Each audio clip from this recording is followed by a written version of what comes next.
Good evening students. फिर आज हम लोग दो वीडियो पढ़ें। सबसे पहले तो आप लोगों को welcome again in next videos of ठीक है क्लास 8 के चैप्टर परमेय संख्या पर। तो हम लोग पिछले दो वीडियोस हम लोग कर चुके हैं, 2-3 वीडियोस कर चुके हैं।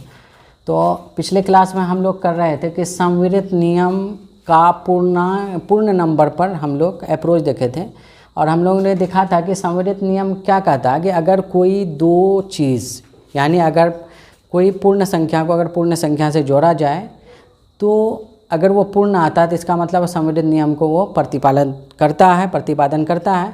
अगर नहीं आता है तो प्रतिपादन नहीं करता। उसी तरीके से हम लोग 4 मैथमेटिक्स ऑपरेशन था हमारा, क्या था, जोड़, घटा, गुणा, भाग, ये चारों पे हम चेक करेंगे। तो आज हम लोग जो बात करेंगे किस पर, दूसरा नंबर ले रहे हैं। पिछले दिन हम लोग पूर्ण संख्या पर बात कर चुके हैं, आज जो हम लोग करेंगे किस पर, पूर्णांक पर। तो हम पूर्णांक नंबर पर संवृत नियम को इस्तेमाल करना चाहते हैं। तो पूर्णांक नंबर, सबसे पहले ये बताओ कि पूर्णांक जो है, पूर्णांक मतलब इंटीजर। तो इंटीजर हमारे पास होता क्या है, इंटीजर का मतलब यही हुआ 0 +- 1 +- 2 यानी 0 1 2 3 4 और इधर क्या होगा -1 -2 -3, ये सब हमारा क्या है, पूर्णांक है। तो हमने क्या कहा कि हमारे पास बेसिकली 4 ऑपरेशन है, ठीक है। पहला ऑपरेशन हमारा क्या है, योग है। दूसरा ऑपरेशन क्या है हमारा, ठीक है। पहले हम योग पर बात कर लें, ठीक है, तब हम व्यवकलन पर बात करेंगे। योग यानी ऐड, तो ऐड हम करेंगे तो पूर्ण संख्या को ही लो, पूर्ण संख्या को पूर्ण संख्या या पूर्णांक को पूर्णांक से जोड़ने पर आना क्या चाहिए, पूर्णांक आना चाहिए, यही ना। पूर्णांक को पूर्णांक से जोड़ने पर पूर्णांक आना चाहिए। तो नंबर कोई पूर्णांक लो, जैसे मान लो ये 2 भी तो पूर्णांक है और 3 भी तो पूर्णांक है और ये आंसर कितना आएगा 5। देखो ये 5 पूर्णांक है, पूर्णांक। कोई और भी कोई नंबर ले लो, 5 और +- 3 जोड़ दो, ठीक है, ये भी तो पूर्णांक है, निगेटिव पूर्णांक है, ये ऋणात्मक पूर्णांक है। तो 5 माइनस इसको अगर सॉल्व करोगे तो क्या होगा, 5 - 3 बराबर क्या होगा 2। तो यह रिजल्ट क्या आ रहा, पूर्णांक क्या आ रहा, ठीक है। अगर हम कोई 0 पर भी बात करेंगे अगर, तो ये क्या हो रहा है, ये भी क्या पूर्णांक नंबर है और ये भी पूर्णांक है। पूर्णांक को पूर्णांक से जोड़ने पर क्या आ रहा, पूर्णांक आ रहा। तो इसका मतलब है कि इंटीजर के योग में पूर्णांक का क्या हो रहा, प्रतिपादन। इंटीजर के पूर्णांक के योग में यानी पूर्णांक के योग में संवृत नियम का क्या हो रहा, प्रतिपादन हो रहा है। तो यहाँ पे हम लिख सकते हैं पूर्णांक के योग में संवृत नियम का प्रतिपादन होता है। क्लियर है। उसी तरीके से हमारे पास दूसरा ऑपरेशन क्या है भाई, दूसरा ऑपरेशन है व्यवकलन, ठीक है, जिसको हम लोग घटाव कहते हैं। तो व्यवकलन जो है, व्यवकलन जिसको हम लोग क्या कहते हैं, घटाव, यानी इसको हम लोग अंग्रेजी में क्या कहते थे, सब्ट्रैक्शन। तो हम सब्ट्रैक्शन में चेक करें। सब्ट्रैक्शन में क्या चेक करना होगा कि पूर्णांक को पूर्णांक से अगर घटाएं, अगर पूर्णांक आ जाए तो हमारा क्या होगा, संवृत नियम का प्रतिपादन होगा, अदरवाइज नहीं होगा। तो हम देखते हैं एग्जाम्पल के तौर पर। आप कोई लो 3, कोई पूर्णांक लिए, दूसरा पूर्णांक लिए 2, 3 में 2 माइनस के क्या होगा 1। तो ये क्या है, पूर्णांक है। कोई भी नंबर लो, 3 - 0 लो तो भी क्या होगा, 3 आया, तब भी यह क्या प्रतिपादन हो रहा है, ये भी तो पूर्णांक आ रहा है। या कोई भी ऐसा लो 3 - 3 भी ले सकते हो, तो ये क्या होगा 0 आ रहा है, ये भी तो क्या पूर्णांक है, ठीक है।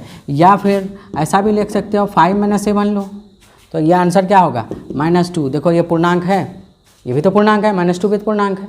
तो इसका मतलब क्या हो गया कि पूर्णांक का व्यवकलन भी किसको प्रतिपादन कर रहा है, किसका, संवृत नियम का प्रतिपादन कर रहा है। तो यहाँ पे हम लिख सकते हैं पूर्णांक का व्यवकलन, पूर्णांक का व्यवकलन संवृत नियम का प्रतिपादन करता है, संवृत नियम का प्रतिपादन करता है। क्या कोई दिक्कत, ठीक है, समझ में आए।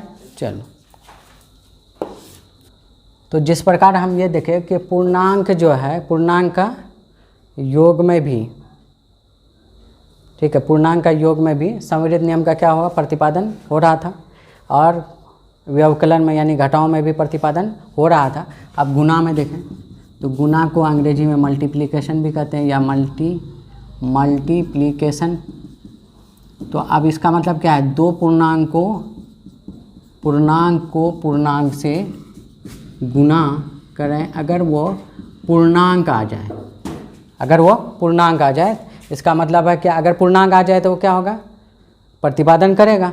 तो कोई पूर्णांक लो, 3 लेते हैं और -3 से गुणा करो, देखो क्या आ रहा है, -9 आ रहा। तो ये देखो पूर्णांक है, ये पूर्णांक है, ये पूर्णांक आ रहा है। 3 को 0 से गुणा करो, क्या होगा, 0, ये पूर्णांक है। और भी कुछ ले लो, -2 -5 गुणा करोगे क्या होगा, 10 होगा, -, पर 5 दूना 10। तो ये देखो क्या है, हमारा पूर्णांक है। तो इसका मतलब है पूर्णांक का गुणा भी किसको प्रतिपादन कर रहा है, संविलित नियम का प्रतिपादन करता है या संविलित नियम के अंतर्गत आता है, ये भी लिख सकते हो। तो हम लिख सकते हैं कि पूर्णांक के गुणा भी संविलित नियम के अंतर्गत आता है। कोई दिक्कत? अब हम बात करेंगे, क्योंकि मैथमेटिक्स का 4 बेसिक ऑपरेशन था, योग, व्यवकलन और गुणा और भाग। अब भाग पर हम बात करेंगे, भाग को जिसको हम लोग बोलते हैं डिवीज़न। ठीक है, अब हमको करना क्या है, 2 को पूर्णांक लेना है और उसको देखना है वो पूर्णांक आ रहा है नहीं। तो चलो पूर्णांक को पूर्णांक से भागा दें तो पूर्णांक आना चाहिए, अगर आ गया तो प्रतिपादन संविलित नियम का करेगा, नहीं क्लोजर प्रॉपर्टी का, नहीं तो नहीं करेगा। तो अब एग्जाम्पल के तौर पर अगर बात करें तो 5 है पूर्णांक और 3 है पूर्णांक। अब इसका आंसर क्या आ रहा है, यही हो जाएगा ना, इसका आंसर क्या हो गया, 5/3। अब 5/3 कोई पूर्णांक है नहीं सर, ये तो भिन्न है। तो इसका मतलब है कि पूर्णांक का जो भाग है, संविलित नियम के अंतर्गत आएगा, नहीं आएगा। तो इसलिए हम बोल सकते हैं पूर्णांक के भाग संविलित नियम के अंतर्गत नहीं आएगा। अब तो आपको क्लियर हो गया होगा संविलित नियम क्या होता है। तो अब हम बात क्या किए थे, सबसे पहले पूर्ण संख्या में बात किया, अब क्या किए, पूर्णांक पर। उसी तरीके से तुम प्राकृतिक संख्या पे भी चेक कर सकते हो। उसी तरीके से हम लोग बुक में अभी कम से कम 3 पे अप्रोच किया है, क्या क्या, पूर्ण पे क्या है, पूर्णांक पे क्या है और परमेय संख्या पे क्या है। तो अब हम लोग परमेय संख्या पे करेंगे। ठीक है, तो जिस तरीके से हम लोग क्लोजर प्रॉपर्टी यानी संविलित नियम हम लोग क्या क्या चीज़ में सीखे, पूर्ण में सीखे और पूर्णांक में सीखे, उसी तरीके से हम लोगों को किस में करना है, परिमेय संख्या पर। तो परिमेय संख्या पर बात करें, परिमेय संख्या। अच्छा, आपको पता है परिमेय संख्या किसको कहते हैं? परिमेय संख्या का मतलब रेशनल नंबर, जो हमारा चैप्टर का नाम भी है। तो परिमेय संख्या का मतलब क्या, वैसा संख्या जो P/Q के रूप में हो और जहाँ Q 0 नहीं होना चाहिए, वही तो परिमेय संख्या। तो अब परिमेय संख्या पे हम चारों ऑपरेशन करके देखेंगे कि किस ऑपरेशन में संविलित नियम फॉलो करता है या नहीं करता है। तो पहला चीज़ हमको परिमेय संख्या पर हम बात करते हैं, किस पर, योग पर। ठीक है, योग पर यानी किस पर, ऐड पर। ठीक है, तो हमने क्या किया, हमारे पास क्या है, एग्जाम्पल लेना होगा। तो हमको होना क्या चाहिए, परिमेय संख्या को अगर परिमेय संख्या से जोड़ दें तो आना क्या चाहिए जी, परिमेय संख्या आना चाहिए। अगर ये आ जाता है तो इसका मतलब है संविलित नियम का ये प्रतिपादन कर रहा है या अंतर्गत आता है, नहीं करता है तो नहीं आता है। तो हम कोई एग्जाम्पल लेते हैं। तो परिमेय संख्या लिखो, 1/2 परिमेय संख्या है, 3/5 परिमेय संख्या है। अब इसको कैलकुलेट करोगे तो इसको कैलकुलेट करने का क्या नियम है, एलसीएम लेंगे। तो एलसीएम कितना होगा, 10। तो 2 को 10 से भागोगे, 2 को फिर 10 से भागा लगाएंगे तो रिजल्ट क्या होगा, 5 को फिर 1 से गुना करेंगे, कितना होगा, 5। फिर 10 को 5 से भागा करेंगे, कितना होगा, 2। 5 को कितना बार पढ़ोगे जो 10 के बराबर होगा, 2 बार। 2 को फिर 3 से गुना करोगे 6, तो 6 5 11, 11/10। देखो ये परमेय संख्या है, ठीक है। उसी तरीके से कोई भी ले लो, कोई भी परमेय संख्या, तुम्हारी मर्जी जो भी लोगे। तो आप कुछ ले लो, 2 + 5 और 1 भी तो परमेय संख्या है, तो 1 परमेय संख्या नहीं तो ऐसा, तो इसका एलसीएम कितना होगा 5, तो ये हो गया 2 और ये हो गया क्या 5, तो कितना होगा 7/5, ये भी परमेय संख्या है। तो इसका मतलब क्या हुआ, हम 2 एग्जाम्पल को देखें तो हमको ये नज़र आया कि सर परमेय संख्या को परमेय संख्या से जोड़ा जाए तो परमेय ही आता है, ठीक है। तो आपको सवाल पूछेगा परमेय संख्या को परमेय संख्या से जोड़ने पर क्या परमेय आएगा कि नहीं आएगा, तुम क्या बताओगे, हाँ आता है। तो इसका मतलब ये हो गया कि सर परमेय संख्या का योग जो है ना, इसलिए हम बोल सकते हैं परिमेय संख्या का योग, परमेय संख्या का योग संवृत्त नियम का प्रतिपादन करता है। क्लियर है। अब हम किस पे बात करेंगे, व्यवकलन पर बात करेंगे। व्यवकलन मतलब व्यवकलन हम लोग जान रहे थे किसको कहते हैं, सब्ट्रैक्शन, ठीक है, यानी घटाव। तो अब हमको क्या करना है कि मतलब हमको 2 परमेय संख्या को घटा पे देखना है। यानी क्या क्या रहा है कि अगर परमेय संख्या है और परिमेय संख्या से घटा दें और वो परमेय ही आए, तो इसका मतलब है कि संवृत्त नियम का प्रतिपादन करेगा, अगर नहीं आया तो प्रतिपादन नहीं करेगा। तो देखो 3/5 - 1/2, ठीक है। तो एलसीएम कितना होगा जी 10, फिर 10 को 5 से डिवाइड करोगे 2, 2 को 3 से गुना करोगे 6, यहाँ माइनस है तो माइनस, फिर 2 को 10 से डिवाइड करोगे तो 10 को 2 से डिवाइड करोगे तो कितना होगा 5, 5 को 1 से गुना करोगे 5, तो कितना 1/10। देखो ये परमेय था, ये परमेय था और ये परमेय आया, तो इसका मतलब संवृत्त नियम का प्रतिपादन किया। कोई और भी नंबर ले सकते हो, ठीक है। मान लो कि -12 -4 ऐसा भी लें, कुछ भी लो, और हर जगह देखेंगे तो यहाँ एलसीएम कितना होगा 4, तो 4 को 2 से डिवाइड करोगे कितना होगा 2, 2 को 1 से गुना करोगे -2, फिर 4 को 4 से डिवाइड करोगे 1, 1 को 1 से गुना करोगे 1, तो यहाँ क्या होगा -1, -2 -1 कितना होता है -3 बटा क्या हो गया 4। तो -3/4 क्या है, परमेय संख्या है, -3/4 परमेय संख्या है नहीं भाई, p/3 में ऊपर में कोई भी पूर्णांक हो सकता है और नीचे भी कोई पूर्णांक हो सकता है, खाली नीचे क्या होना चाहिए 0 नहीं होना चाहिए। तो कोई भी संख्या जो बटे के रूप में है वही तो परमेय है। तो इसका मतलब है परमेय संख्या का व्यवकलन भी क्या है, संवृत्त नियम का प्रतिपादन कर रहा है। तो ये हम लिख सकते हैं परिमेय संख्या का व्यवकलन, परमेय संख्या का व्यवकलन संवृत्त नियम का प्रतिपादन क्या करता है, करता है। क्या क्लियर है, कोई दिक्कत।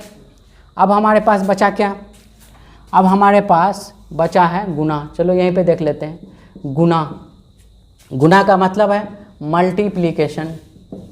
मल्टीप्लिकेशन में जब देखोगे, मल्टीप्लिकेशन में देखोगे तो हमको क्या क्या देखना है कि परिमेय संख्या को परिमेय संख्या से गुना करने पर आना क्या चाहिए, परिमेय संख्या पे आना चाहिए, यही ना ये। तो अब देखो, अब कुछ करो, ठीक है। तो परमेय संख्या का 2/3 है, कुछ भी ले लो। अब 5/8 ले लो तो कितना हो जाएगा 5 दूना 10, 8 तिया 24। तो ये परमेय संख्या है, ये परमेय संख्या है, ये परमेय संख्या है। अगर 2/3 को 1 से गुना करेंगे तो 1 नहीं है तो 1/1 तो है, तो ये भी तो परमेय संख्या है। तो ये कितना होगा 2/3 परमेय संख्या है। तो इसका मतलब क्या हो गया कि परमेय संख्या का गुना भी जो है संवृत्त नियम का प्रतिपादन करता है या संवृत्त नियम के अंतर्गत आता है। तो हम क्या लिखेंगे, संवृत्त गुना भी जो है क्या होगा, ऐसा लिखो, परिमेय संख्या का गुना संवृत्त नियम का प्रतिपादन करता है। क्लियर है, कोई दिक्कत, ठीक है। अब हमारे पास बच गया एक क्या, एक बच गया भाग। तो भाग को हम लोग क्या करते हैं, डिवीज़न। क्लियर है। अब देखो डिवीज़न का मतलब क्या होगा सर, यही कि परिमेय संख्या को अगर परिमेय संख्या से भाग दें तो ये आना क्या चाहिए सर, परिमेय संख्या ही आना चाहिए। ठीक है, तो एग्जाम्पल के तौर पर करो, 2/3 परिमेय संख्या है, 3/5 परिमेय संख्या है। और इसको सॉल्व कैसे करते हैं, एक भिन्न को फिक्स किए, दूसरा भिन्न को पलट करके गुना कर दिए, तो क्या होगा 5/3 और एलसीएम गुना करोगे तो कितना होगा 10/9। तो 10 देखो परिमेय संख्या है, ये भी परिमेय संख्या है और ये भी परिमेय संख्या आ रहा है कि नहीं आ रहा। या फिर कुछ और भी ले सकते हो, 5/4 गुना 3 करो, 3 है तो परिमेय ही है, तो ये क्या हो जाएगा 15/4, ये परिमेय संख्या है। या फिर ले लो 1/2 गुना 2, तो देखो ये 2 परिमेय संख्या है, 2 परिमेय संख्या है कि नहीं है, 2/1 नहीं लिख सकते हैं, ये 2 परिमेय संख्या है, तो ये 2 कर जाएगा, बच जाएगा क्या 1, ये 1 क्या है परिमेय संख्या नहीं है, 1/1 तो लिख सकते हैं ना। तो इसका मतलब क्या हुआ, परिमेय संख्या का भाग भी संवृत्त नियम का प्रतिपादन करता है। क्या कोई दिक्कत। तो हम ओवरऑल क्या सीखे, परिमेय में चारों ठो चीज़ प्रतिपादन कर रहा है, यानी परिमेय संख्या का योग भी संवृत्त नियम का प्रतिपादन कर रहा है, परिमेय संख्या का व्यवकलन भी प्रतिपादन कर रहा है, और समय क्या कहते हैं गुना भी प्रतिपादन कर रहा है संवृत्त नियम का, और भाग भी संवृत्त नियम का कर रहा है। लेकिन पूर्ण में बताओ तो, पूर्ण में संवृत्त नियम का क्या क्या प्रतिपादन कर रहा था, योग कर रहा था, पूर्ण को पूर्ण से जोड़ते थे तो पूर्ण ही आ रहा था, 2 + 3 पूर्ण आ रहा था। लेकिन व्यवकलन पूर्ण संख्या में व्यवकलन कर रहे थे, 3 - 5 - 2 आ रहा था, व्यवकलन क्या कर रहा था, प्रतिपादन नहीं कर रहा था, क्योंकि -2 तो पूर्ण संख्या तो नहीं है, पूर्ण संख्या का मतलब क्या है 0 1 2 3। ठीक है, उसी तरह से अगर गुना करते तो पूर्ण संख्या को पूर्ण संख्या से जब गुना कर रहे थे, 2 को 1 से गुना करते, 2 को 3 से गुना करते या 0 से गुना करते तो पूर्ण ही आ रहा था, यानी गुना पर अप्लाई हो रहा था। ठीक है, और भाग में बात बताओ, पूर्ण संख्या को पूर्ण संख्या से भाग कर रहे थे तो अब भी प्रतिपादन नहीं कर रहा था, क्या है 2 को और 3 से डिवाइड कर रहे थे, 2/3 हो जा रहा था, 2/3 तो पूर्ण संख्या नहीं था। तो पूर्ण संख्या में संवृत्त नियम का 2 चीज़ फॉलो नहीं कर रहा था, किसमें, व्यवकलन में और क्या कहते हैं भाग में नहीं कर रहा था। उस तरीके से अभी हम लोग देखें क्या पूर्णांक में, तो पूर्णांक को पूर्णांक से गुना करने पर पूर्णांक आता है, पूर्णांक को पहले योग बोलो, पूर्णांक को पूर्णांक से जोड़ने पर पूर्णांक आ रहा है, कोई भी पूर्णांक ले लो आ रहा है, पूर्णांक को पूर्णांक से गुना घटा करने पर पूर्णांक आ रहा है, हाँ आ रहा है, पूर्णांक को पूर्णांक से गुना करने पर भी पूर्णांक आ रहा था, लेकिन पूर्णांक को पूर्णांक से भागा करने पर पूर्णांक नहीं आ रहा था, क्योंकि पूर्णांक वो हो जा रहा था क्या, जैसे 2 है और पूर्णांक 3 है, 2/3 आंसर क्या हो रहा, 2/3, 2/3 क्या होता है भिन्न हो गया, यानी परिमेय आ गया था। तो यानी आपका फिर भाग जो है, पूर्णांक का भाग संवृत्त नियम का प्रतिपादन नहीं करता था। दिमाग में आया, सेट हो गया। ठीक है, चलिए आप उतार लीजिए आप लोग।